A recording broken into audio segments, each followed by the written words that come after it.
मानिया बहन जी का हमेशा मुझ पर आशीर्वाद भी रहा। नमस्कार दोस्तों, एक बार फिर से आप सभी का मैं बहुत बहुत स्वागत करता हूं। स्वामी प्रसाद मौर्य जी ने अपनी पार्टी तो बना ली है, लेकिन ऐसा लग रहा है कि स्वामी प्रसाद मौर्य जी बसपा के साथ आने की कोशिश कर रहे हैं। जी हाँ दोस्तों, इनकी जो पार्टी है उसका नाम है राष्ट्रीय शोषित समाज पार्टी।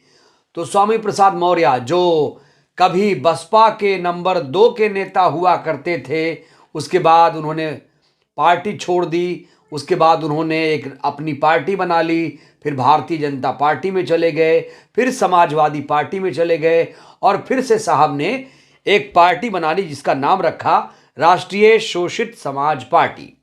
दोस्तों, एक ऐसा बयान इस समय वायरल है जिसको लेकर देश प्रदेश में काफी चर्चा है। सम्मान तो मानिया बहन जी का भी है, मैं उनके साथ 4-5 बार मंत्री भी रहा हूँ। मानिया बहन जी का हमेशा मुझ पर आशीर्वाद भी रहा है।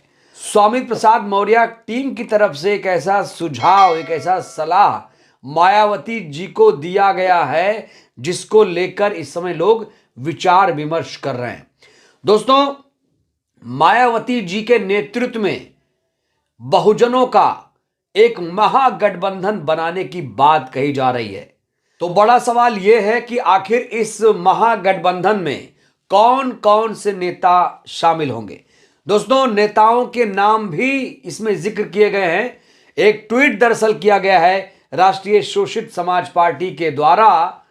कहा जा रहा है कि एक बहुजनों का अब महागठबंधन बने और इस महागठबंधन का नेतृत्व करें बीएसपी सुप्रीमो मायावती जी, क्योंकि वो जो हैं देश की बड़ी नेता हैं, राष्ट्रीय नेता हैं, सर्वमान्य नेता हैं। उनके कहने पर हर कोई उनके साथ चला जाएगा। दरअसल दोस्तों, पहले ये ट्वीट देखिए, उसके बाद मैं चर्चा को आगे बढ़ाऊंगा। ये ट्वीट आप देखिए, इसमें लिखा है स्वामी प्रसाद मौर्य मिशन जी की तरफ से एक ट्वीट आया है जिसमें लिखा है चंद्रशेखर आजाद, ओम प्रकाश राजभर, असदुद्दीन ओवैसी, पल्लवी पटेल, बाबू सिंह कुशवाहा, इन सबका अगर एक लक्ष्य है तो माननीय सुश्री बहन कुमारी मायावती जी इन्हें साथ लाने का प्रयास क्यों नहीं करती। एक बेचैनी यहां पर दिख रही है, छटपटाहट दिख रही है स्वामी प्रसाद मौर्य जी में, ऐसा लगता है वो बहन जी को यहां सलाह दे रहे हैं कि ये जो तमाम नेता हैं, बहन जी इन्हें साथ लाने का प्रयास क्यों नहीं करती।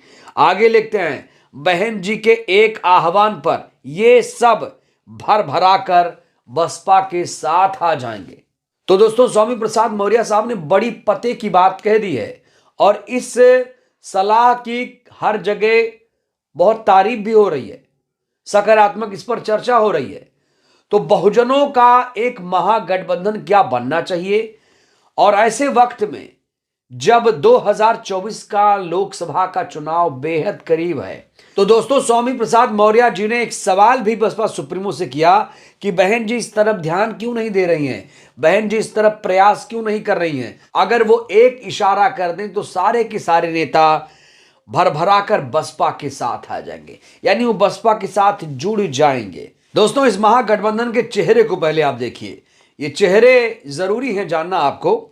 ये देखिए, पहला चेहरा है चंद्रशेखर आजाद। इनकी एक भीम आर्मी थी, उसके बाद इन्होंने एक आजाद समाज पार्टी बनाई है और इस समय ये भी नगीना से लोकसभा चुनाव लड़ना चाहते हैं, तैयारी कर रहे हैं और बहन जी की काफी तारीफ किया करते हैं। बहन जी की अक्सर तारीफ करते हैं, बहन जी के नक्शे कदम पर चलने की बात करते हैं। दूसरे नेता हैं दोस्तों ओम प्रकाश राजभर। सुहेल देव भारतीय समाज पार्टी के अध्यक्ष हैं, काफी बड़बोले नेता हैं, काफी सुर्खियों में रहते हैं अपने बयानों की वजह से।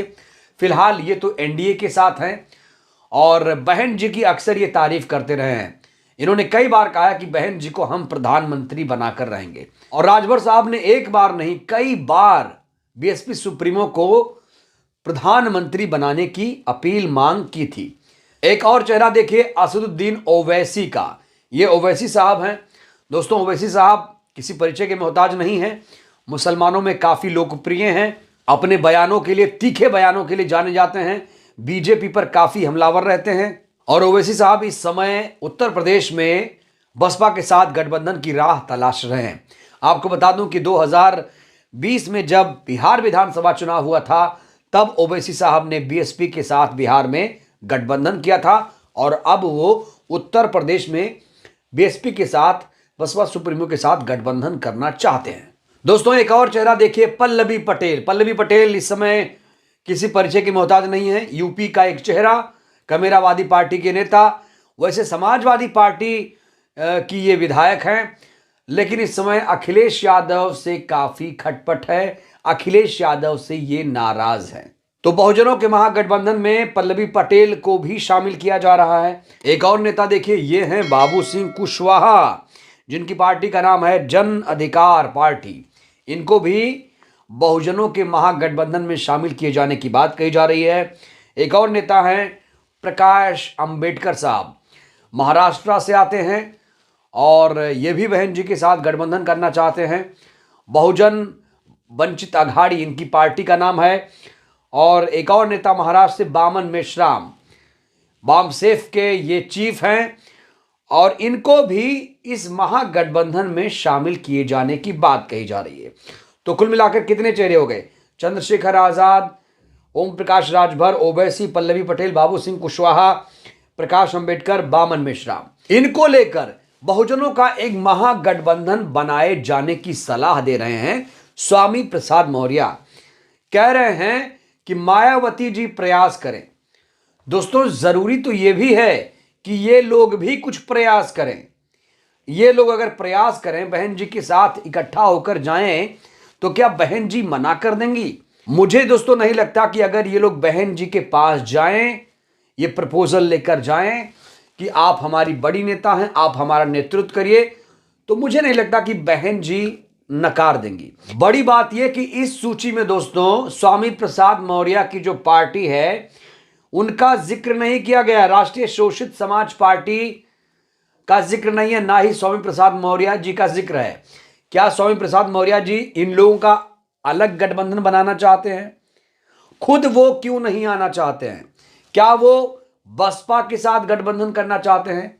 आखिर ये जो सलाह दे रहे हैं इसका मकसद क्या है? दोस्तों मुझे लग रहा है कि स्वामी जी बसपा के साथ गठबंधन करने के लिए बेताब हैं, या यूं कहें कि बसपा में वो आना चाहते हैं। क्योंकि दोस्तों ऐसी कई खबरें हैं जहां पर लोग चर्चा कर रहे हैं कि स्वामी जी को, जो बसपा के पुर्जा हैं, उन्हें बसपा में चुपचाप वापस आ जाना चाहिए। ये जो पार्टी वार्टी बनाई है वो पार्टी को बसपा में ही विलय कर देना चाहिए। तो बहुत सारे लोग बहुत तरह की चर्चा कर रहे हैं। बहरहाल दोस्तों ये जो सलाह दी है स्वामी प्रसाद मौर्य टीम ने, अच्छी सलाह है, लेकिन सिर्फ मायावती जी प्रयास करें ये थोड़ा ज्यादा हो गया। जरूरी है कि ये लोग भी प्रयास करें और इसमें ओम प्रकाश राजभर, पल्लवी पटेल, बाबू सिंह कुशवाहा का आना बहुत मुश्किल है। हाँ, अगर बहुजनों का महागठबंधन बन सकता है तो मेरे ख्याल से चंद्रशेखर आजाद उसमें हो सकते हैं, ओवैसी साहब भी हो सकते हैं, प्रकाश अंबेडकर हो सकते हैं, बामन मेश्राम भी हो सकते हैं। ये लोग अगर आ जाएं तो बहुजनों का वाकई एक महागठबंधन उत्तर प्रदेश में बन सकता है। और दलितों का, बहुजनों का एक महागठबंधन अगर बन जाए तो दोस्तों जो सपना अभी है पिछले 75 सालों से दलित प्रधानमंत्री का, वो पूरा भी हो सकता है। देखिए बाबा साहब ने कहा था कि बटा हुआ समाज कभी शासन नहीं कर सकता, शासक नहीं बन सकता। आज अंबेडकर साहब के नाम पर कई सारी पार्टियां बना ली गई, झंडे भी नीले कर दिए गए, लेकिन एक छत के नीचे ये लोग क्यों नहीं आ रहे हैं?